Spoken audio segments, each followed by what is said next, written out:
श्री गुरुभ्यो नमः। समर्थ सद्गुरु श्री ब्रह्मचैतन्य महाराज की जय। समर्थ सद्गुरु श्री ब्रह्मानंद महाराज की जय। समर्थ सद्गुरु श्री दत्तावधूತ महाराज की जय। ಇವತ್ತಿನ ಶ್ಲೋಕ ಇವತ್ತಿನ ವಿಡಿಯೋದೊಳಗೆ 136, 137, 138 ಈ ಶ್ಲೋಕಗಳನ್ನು ನೋಡೋಣ. ಈಗ ಹೊಸ ಕ್ಯಾಟಗರಿ ಸ್ಟಾರ್ಟ್ ಆಗ್ತದೆ. ಅಹಂಕಾರದಿಂದ ಅನಾದಿ ಆತ್ಮಸ್ವರೂಪ ನಮ್ಮ ಅನುಭವಕ್ಕೆ ಬರಂಗಿಲ್ಲ.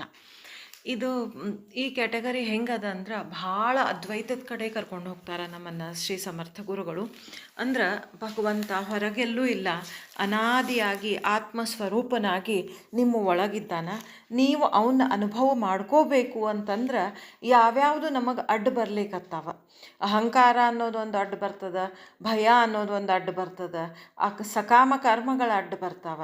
ನಮ್ಮ ಆತ್ಮಸ್ವರೂಪವನ್ನು, ನಮ್ಮ ಸ್ವಸ್ವರೂಪವನ್ನು ನಾವು ತಿಳ್ಕೋಬೇಕು ಅಂತಂದ್ರೆ ನಮ್ಗೆ ಏನೇನು ಅಡ್ಡು ಬರ್ತಾವ ಅನ್ನೋದನ್ನು ಇಲ್ಲಿ ಗುರುಗಳು ಹೇಳ್ಕೊತ ಹೋಗ್ತಾರೆ. ಸಾಧ್ಯದಷ್ಟು ಅರ್ಥ ಮಾಡ್ಕೊಳ್ಳಿಕ್ಕೆ ಪ್ರಯತ್ನ ಮಾಡೋಣ. ಎಲ್ಲೆಲ್ಲೇ ಅದು ಅರ್ಥ ಆಗೋದಿಲ್ಲಲ್ಲ, ಅದನ್ನು ಮತ್ತು ದ್ವೈತಕ್ಕೆ ತೊಗೊಂಡು ಬಂದು, ಹೌದಪ್ಪ ನೀ ಕಾಯವಿದ್ದಿ, ನೀ ಪರಮಾತ್ಮ, ನೀ ದೊಡ್ಡವಿದ್ದಿ, ನಿನ್ನ ಕೈಯಾಗಿನ ಕೂಸನ್ನ ಇದ್ದೀನಿ ಅಂಥೇಳಿ ಅದನ್ನು ಮತ್ತು ದ್ವೈತಕ್ಕೆ ತಂದು ಹಚ್ಚಲಿಕ್ಕೆ ನೋಡೋಣ. ಅಂದ್ರೆ ಈ ದ್ವೈತ ಯಾವಾಗಲೂ ಈಸಿಲಿ ತಿಳ್ಕೊಬಹುದು. ಈಗ ಅದು ಅದ್ವೈತ ಸ್ವಲ್ಪ ಜ್ಞಾನ ಮಾರ್ಗದಾಗ ಹೋಗೋವ್ರಿಗೆ ಭಾಳ ಈಸಿ ಆಗ್ತದೇನೋ, ನಾವು ಭಕ್ತಿ ಮಾರ್ಗದೊಳಗೆ ಹೋಗಬೇಕು ಅನ್ನೋರಿಗೆ ನಮಗೆ ದ್ವೈತ ಈಸಿ ಆಗ್ತದೆ ಅಂಥೇಳಿ ನಂದು ಪರ್ಸ್ನಲ್ ಒಪಿನಿಯನ್. ಈಗ ನೋಡೋಣ ಶ್ಲೋಕ 136.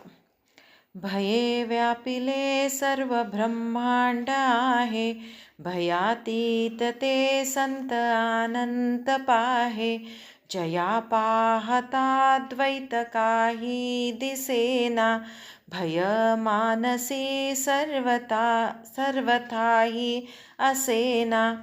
ಭಾವಾರ್ಥ: ನಮ್ಮ ವಿಶ್ವವೆಲ್ಲವೂ ಭಯಗ್ರಸ್ತವಾಗಿರುತ್ತದೆ, ಆದರೆ ಅನಂತವಾದ ಸದ್ವಸ್ತು ಪರಮಾತ್ಮ ವಸ್ತು ಮಾತ್ರ ಭಯದ ಆಚೆಗೆ ಇರುತ್ತದೆ. ಅದರ ದರ್ಶನ ಪಡೆದುಕೊಂಡರೆ ದ್ವೈತವು ಲೇಷವೂ ಉಳಿಯುವುದಿಲ್ಲ. ಆದ್ದರಿಂದ ಮನಸ್ಸಿನಲ್ಲಿ ಭಯದ ಲವಲೇಶವೂ ಉಳಿಯುವುದಿಲ್ಲ. ಇಲ್ಲೇ ಗುರುಗಳು ಹೇಳಲಿಕ್ಕತ್ತಾರ, ಭಯ, ಕಿಚಿಕಿಚಿ, ವ್ಯಾಪ, ಚಿಂತೆ ಅನ್ನೋದು ಬ್ರಹ್ಮಾಂಡ ಪೂರ ವ್ಯಾಪಿಸ್ಬಿಟ್ಟದ. ಬರೇ ಮನುಷ್ಯನ ಒಂದಲ್ಲ, ಒಂದು ಸಣ್ಣ ಇಲಿಯಿಂದ ಹಿಡಿದು ಮನುಷ್ಯರ ತನ ಎಲ್ಲರಿಗೂ ಭಾಳಷ್ಟು ನಮೂನಿ, ಭಾಳಷ್ಟು ಪ್ರಕಾರದ ಭಯಗಳು ಮನಸ್ಸನ್ನು ಆಕ್ಯುಪೈ ಮಾಡಿಬಿಟ್ಟಾವ. ಏನೋ ಭಯ, ಏನೇನೋ ಕಳ್ಕೊಳ್ಳೋ ಭಯ ಇರ್ಬೋದು, ಫಿಯರ್ ಆಫ್ ಲಾಸ್ ಇರ್ಬೋದು, ಮನುಷ್ಯರನ್ನ ಕಳ್ಕೊಳ್ಳೋ ಭಯ, ಅಥವಾ ನಮ್ಮ ಸಂಪತ್ತನ್ನು ಕಳ್ಕೊಳ್ಳೋ ಭಯ, ಪ್ರಾಪರ್ಟಿನ ಕಳ್ಕೊಳ್ಳೋ ಭಯ, ಫಿಯರ್ ಆಫ್ ಡಿಸೀಸ್ ಇರ್ಬೋದು. ನಾಳೆ ನಮಗೆ ಆರೋಗ್ಯ ಬಂದರೆ ಹೆಂಗೆ, ಹಿಂಗಾದ್ರೆ ಹೆಂಗೆ, ಹಂಗಾದ್ರೆ ಹೆಂಗೆ, ಅದ್ರ ಭಯ ಇರ್ಬೋದು. ಫಿಯರ್ ಆಫ್ ಡೆತ್ ಇರ್ಬೋದು, ಸಾವಿನ ಭಯ, ಸಾವು ಹೆಂಗೆ ಬರ್ತದೋ ಏನೋ, ಆಮೇಲೆ ಏನಾಗ್ತದೋ ಏನೋ, ಸತ್ತ ಮೇಲೆ ನನ್ನ ಮಕ್ಕಳದ್ದು ಹೆಂಗೆ, ಅವೆಲ್ಲ ಭಯ ಇರ್ಬೋದು. ಅಥವಾ ಫಿಯರ್ ಆಫ್ ಫೇಲ್ಯೂರ್ ಇರ್ಬೋದು.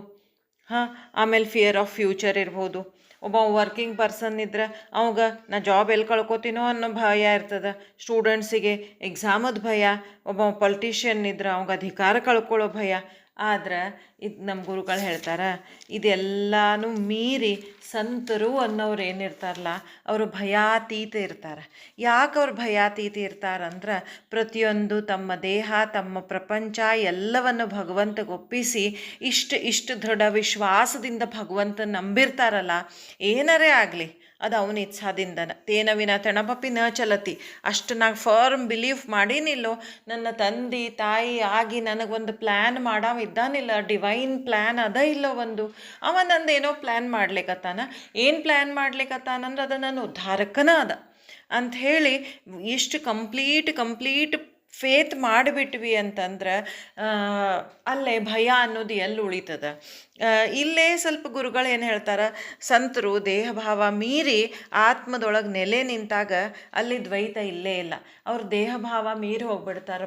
ಒಂದು ಸತತ ಡಿವಿನಿಟಿ ಜೊತೆ ಕನೆಕ್ಟ್ ಆಗೋದ್ರಿಂದ ಸತತ ನಾಮಸ್ಮರಣ, ಪೂಜೆ, ಭಜನೆ ಇವೆಲ್ಲ ಮಾಡ್ಕೋತವರು ಯಾವತ್ತು ಒಂದು ದೇಹಭಾವ ಮೀರಿ ಹೋಗಿಬಿಟ್ರು ಅಂತಂದ್ರೆ ಅಲ್ಲಿ ಒಂದು ಒಳಗಿಂದ ಒಂದು ಆತ್ಮಸ್ವರೂಪದ ಅರಿವು ಅವ್ರಿಗೆ ಆತು ಅಂತಂದ್ರೆ ಆವಾಗ ಭಯ ಅನ್ನೋದು ಹೋಗಿಬಿಡ್ತದೆ.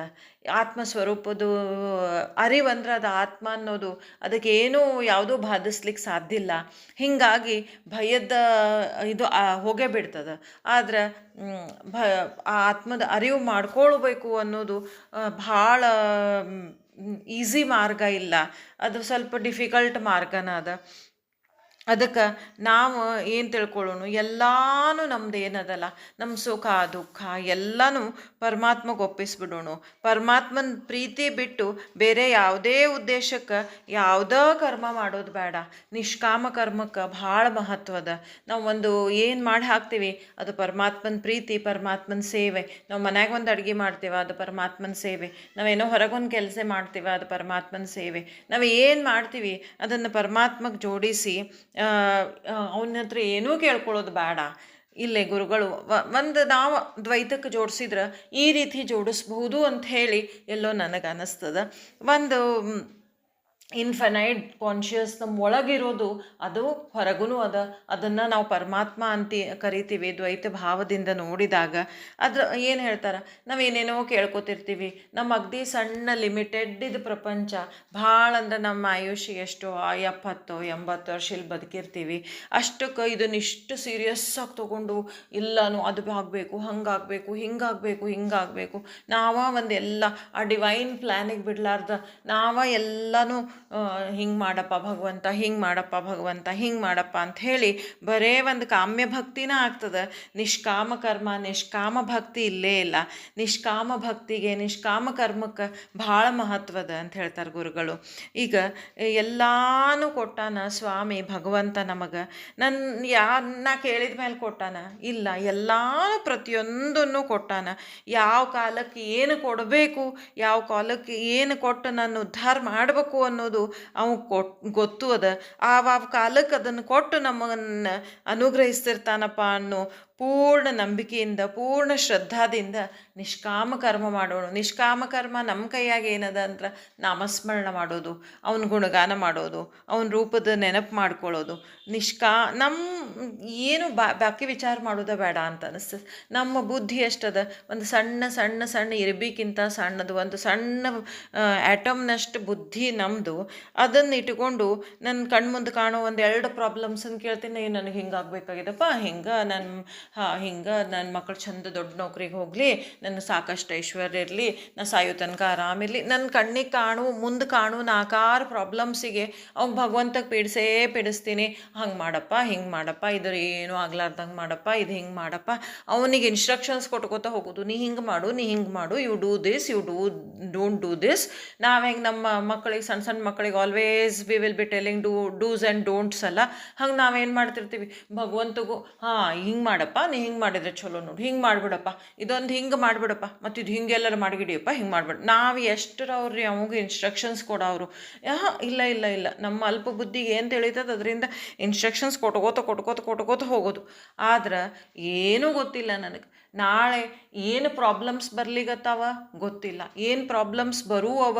ಹೌದಾ, ಫಿಸಿಕಲ್ ಬಾಡಿ ಪ್ರಾಬ್ಲಮ್ಸ್ ಇರ್ಬೋದು, ಅಥವಾ ಸೋಷಿಯಲ್ ಪ್ರಾಬ್ಲಮ್ಸ್ ಏನೋ ಬರ್ಬೋದು, ಯಾರಿಗೆ ಗೊತ್ತು. ಅಫ್ಘಾನಿಸ್ತಾನ್ದಾಗ ಹೆಂಗೆ ಒಮ್ಮೆ ತಾಲಿಬಾನಿ ಟೆರರಿಸ್ಟ್ ಬಂದು ಅವ್ರ ಮನೆ ಮಠ ಎಲ್ಲ ಕಸ್ಕೊಂಡು ಓಡಿಸ್ಬಿಟ್ರು. ನ್ಯಾಷನಲ್ ಲೆವೆಲ್ನಾಗ ಏನು ಪ್ರಾಬ್ಲಮ್ಸ್ ಬರ್ಬೋದು ನಮಗೆ ಏನು ಗೊತ್ತವು? ಏನೂ ಗೊತ್ತಿಲ್ಲ. ಏನು ಗೊತ್ತಿಲ್ಲದ ನನ್ನ ಅಲ್ಪ ಬುದ್ಧಿಯಿಂದ ಒಂದು ಸಣ್ಣ ಹುಳದಷ್ಟು ಬುದ್ಧಿಯಿಂದ ನನ್ನ ಬುದ್ಧಿಗೆ ಬಂದದ್ದು ದೇವ್ರ ಬೇಡು ಬದಲಿ ಅನಂತ ಬುದ್ಧಿ ಉಳ್ಳವಿದ್ದಾನವ, ದೊಡ್ಡವಿದ್ದಾನ, ಅವನಿಗೆ ಎಲ್ಲನೂ ಗೊತ್ತು. ಆಮೇಲೆ ನಾವು ಇಷ್ಟಾಗೂ ನಮ್ಮ ಅತ್ಯಂತ ಕರುಣಾಮಯಿ ಇದ್ದಾನ, ನಮ್ಮನ್ನು ಉಪೇಕ್ಷೆ ಮಾಡಲಾರ್ದವಿದ್ದಾನ, ತಂದೆ ತಾಯಿ ಹಿತೈಷಿ ಆಗಿರೋ ಇದ್ದಾನ. ಅಂಥ ಭಗವಂತನ ಅನಂತ ಬುದ್ಧಿ ಮೇಲೆ ವಿಶ್ವಾಸ ಇಟ್ಟು, ಅವನ ಕಾರುಣ್ಯದ ಮೇಲೆ ವಿಶ್ವಾಸ ಇಟ್ಟು, ಅವ ರಕ್ಷಣೆ ಮಾಡ್ತಾನ ಅಂಥೇಳಿ ವಿಶ್ವಾಸ ಇಟ್ಟು ನಾವು ನಿಷ್ಕಾಮ ಭಕ್ತಿ, ನಿಷ್ಕಾಮ ಕರ್ಮ ಮಾಡ್ಕೋತ ಹೋದ್ರೆ ಭಯ ಎಲ್ಲಿದಪ್ಪ ಅಂಥೇಳಿ ಇಲ್ಲೇ ನಾವಿದನ್ನು ದ್ವೈತಕ್ಕೆ ಹಿಂಗೂ ಜೋಡಿಸ್ಬಹುದು. ಈಗ ನೋಡೋಣ ಶ್ಲೋಕ 37. जीवाश्रेष्ठते स्पष्टसांगुनि गेले परिजीव अज्ञान तैसे चिठेले देहे बुद्धी जे कर्म खोटे टळेना जुने ठेवणे मीपಣೆಯ ಕಳೇನ. ಭಾವಾರ್ಥ: ಈವರೆಗೆ ಎಷ್ಟೋ ಮಹಾಜ್ಞಾನಿ ಪುರುಷರು ಅಜ್ಞಾನಿ ಮನುಷ್ಯನಿಗೆ ಅತ್ಯಂತ ಸ್ಪಷ್ಟವಾಗಿ ಆತ್ಮಜ್ಞಾನ ಹೇಳಿ ಹೋಗಿರುತ್ತಾರೆ. ಆದರೆ ಮನುಷ್ಯರ ಅಜ್ಞಾನವು ಮಾತ್ರ ಹೋಗಿರುವುದಿಲ್ಲ, ಹಾಗೇ ಉಳಿದಿರುತ್ತದೆ. ಜೀವಿಗಳಿಗೆ ಅವಿದ್ಯೆಯಿಂದ ನಿರ್ಮಾಣವಾಗುವ ವಾಸನೆಯನ್ನು ತೃಪ್ತಿಪಡಿಸಿಕೊಳ್ಳುವುದಕ್ಕಾಗಿ ಬೇಕಾಗುವ ಸಕಾಮ ಕರ್ಮಗಳನ್ನು ಬಿಡಲಿಕ್ಕಾಗುವುದೇ ಇಲ್ಲ. ಅದರಿಂದ ದೇಹಾಹಂಕಾರದಿಂದಾಗಿ ಅನಾದಿಯಾದ ಆತ್ಮಸ್ವರೂಪವು ಅನುಭವಕ್ಕೆ ಬರುವುದಿಲ್ಲ. ಇಲ್ಲೇ ಅದನ್ನ ಹೇಳಲಿಕತ್ತಾರ ಗುರುಗಳು. ಎಷ್ಟೋ ಜನ ಸಂತರು ಹುಟ್ಟಿದ್ರು, ಅಳದ್ರು, ಎಷ್ಟೋ ಜನ ಇದನ್ನು ಹೇಳಿದರು ಜನಗಳಿಗೆ. ಆದರೆ ಜನರು ಬದಲಾಗುವುದೇ ಇಲ್ಲ, ದೇಹ ಬುದ್ಧಿ ಬಿಡುವುದೇ ಇಲ್ಲ. ದೇಹ ಬುದ್ಧಿಯಿಂದನ ಒಂದು ಜನ್ಮದ್ದು, ಒಂದು ಲಿಮಿಟೆಡ್ ನಾಲೆಜಿಂದು, ಲಿಮಿಟೆಡ್ ಪರಿಸರದ್ದು, ಇದೆಲ್ಲೆಲ್ಲ ನೋಡಿದ್ರೆ ಇದ್ರ ಸುತ್ತಿ ಇಲ್ಲೇ ಕೇಳ್ಕೊಂಡು ಮತ್ತು 100 ಜನ್ಮ ಸೃಷ್ಟಿ ಮಾಡಿಕೊಂಡು ಮತ್ತೆ ಬಂದುಬಿಡ್ತಾರ. ಈಗ ಒಂದು ಇರಿಬಿ ನಾವು ನೋಡಿದ್ರೆ ಇರಿಬಿ ಅದರದ್ದು ಆಯುಷ್ಯ ಎಷ್ಟು? 2 ದಿವಸನೋ 3 ದಿವಸನೋ ನಮ್ಮ ಲೆಕ್ಕದಾಗ ಅದಿಷ್ಟು ಸಣ್ಣದು. ಆದರೆ ಅದರ ಬಾಡಿ ಸೈಜಿಗೆ, ಅದ್ರ ಮಾಸಿಗೆ ಅದರದ್ದು ಆಯುಷ್ಯ ನಾವು 80-100 ವರ್ಷ ಕಳೆದಂಗೆ ಅದು 3 ದಿವಸ ಕಳೆದಿರ್ತದೆ. ಅದಕ್ಕೆ ಹೊಡೆದು ಅದಕ್ಕೆ ಹಿಂದೆ ಮುಂದೆ ಏನೂ ಗೊತ್ತಿಲ್ಲ. ಹಂಗೆ ನಮ್ಗೆ ಈ ಭೂಮಿದು ಈ ಇಮ್ಮಾರ್ಟಲ್ ಅರ್ಥದ್ದು ಅದ್ರದ್ದು ಆಯುಷ್ಯದ್ದು ಎಷ್ಟು ನಮಗೆ ಇಷ್ಟ ಗೊತ್ತು. ಈ 70 ವರ್ಷ 80 ವರ್ಷ ದೇಹ ಬುದ್ಧಿ ಈ ದೇಹನ ನಾನು ಸುಖವಾಗಿದ್ದು ಬಿಟ್ಟರೆ ಸಾಕು, ನಂದೆಲ್ಲ ಸಂತಾನ ಸುಖವಾಗಿದ್ದರೆ ಬಿಟ್ಟರೆ ಸಾಕು. ಇದಕ್ಕಿಂತ ಬಿಯಾಂಡ್ ನೋಡೋರು ಯಾರು? ಸಂತರು. ಅವರಿಗೆ ನಮ್ಮ ಹಿಂದಿನ ಜನ್ಮ ಮುಂದಿನ ಎಲ್ಲ ಸಂತರು ಸದ್ಗುರುಗಳು ಎಲ್ಲರಿಗೂ ಅವರಿಗೆಲ್ಲ ಗೊತ್ತಿರ್ತದೆ. ಹೀಗಾಗಿ ಅವ್ರು ಏನು ಮಾಡ್ತಾರೆ ಅದನ್ನು ನಾವು ಮತ್ತೇನು ಬೇಡ್ಕೊಳ್ಳೋದು ದೇವರಿಗೆ? ಮತ್ತೇನು ಸಕಾಮ ಕರ್ಮನ, ಮತ್ತು ಸಕಾಮ ಭಕ್ತಿ ಅದು ಕೊಡು ಇದು ಕೊಡು. ಅದಕ್ಕೆ ಮತ್ತೆ ಎದರಿಂದ ನಿರ್ಮಾಣ ಆಯ್ತು? ಮತ್ತು ವಾಸನೆಗಳೆಲ್ಲವ ಸಂಸ್ಕಾರ ಹೆಂಗೆ ನಿರ್ಮಾಣ ಆಯ್ತು? ನಮ್ಮ ಥಾಟ್ ಪ್ರೊಸೆಸ್ನಿಂದ. ಎಲ್ಲ ಚಕ್ರ ಮತ್ತು ಅಲ್ಲೇ ಸುತ್ತಗೋತಿರೋದು. ಅದಕ್ಕೆ ನೀವು ಆ ಸಕಾಮ ಕರ್ಮ ಬಿಡಲಿಲ್ಲ, ಸಕಾಮ ಭಕ್ತಿ ಬಿಡಲಿಲ್ಲ ಅಂದ್ರೆ ನಿಮ್ಮ ಆತ್ಮಸ್ವರೂಪ ನಿಮಗೆ ಅನುಭವಕ್ಕೆ ಬರೋಂಗಿಲ್ಲ. ದೇಹದಿಂದ ಎಷ್ಟೇ ಸುಖ ಹೊಂದಿದ್ರೂ ಮನುಷ್ಯಾಗ ಅದ್ರದ್ದು ತೃಪ್ತಿ ಆಗೋದಿಲ್ಲ. ಹಾಗೆ ಮತ್ತು ಸುಖಕ್ಕೆ ಮಾಡೋ ಪ್ರಯತ್ನನೂ ಬಿಡೋದಿಲ್ಲ. ಅದಕ್ಕೆ ಒಂದು ಮನುಷ್ಯನ ಅಂತಃಕರಣದೊಳಗನ ಮನುಷ್ಯನ ಹೃದಯದೊಳಗೆ ಒಂದು ಆನಂದ ಇರ್ತದೆ. ಅದು ಎಂದೂ ಮುಗಿಲಾರದಂಥ ಆನಂದ ಇರ್ತದೆ. ಅದಕ್ಕೆ ನಮ್ಮ ನಿಜ ಸ್ವರೂಪ ಆನಂದನ ಆಗ್ಯದ. ಅದನ್ನು ಪಡೆಯೋ ಪ್ರಯತ್ನ ಮಾಡ್ರಿ ಅಂತ ಹೇಳಿ ಇಲ್ಲಿ ಗುರುಗಳು ಹೇಳಲಿಕ್ಕತ್ತಾರ. ಮುಂದಿನ ಶ್ಲೋಕ 138.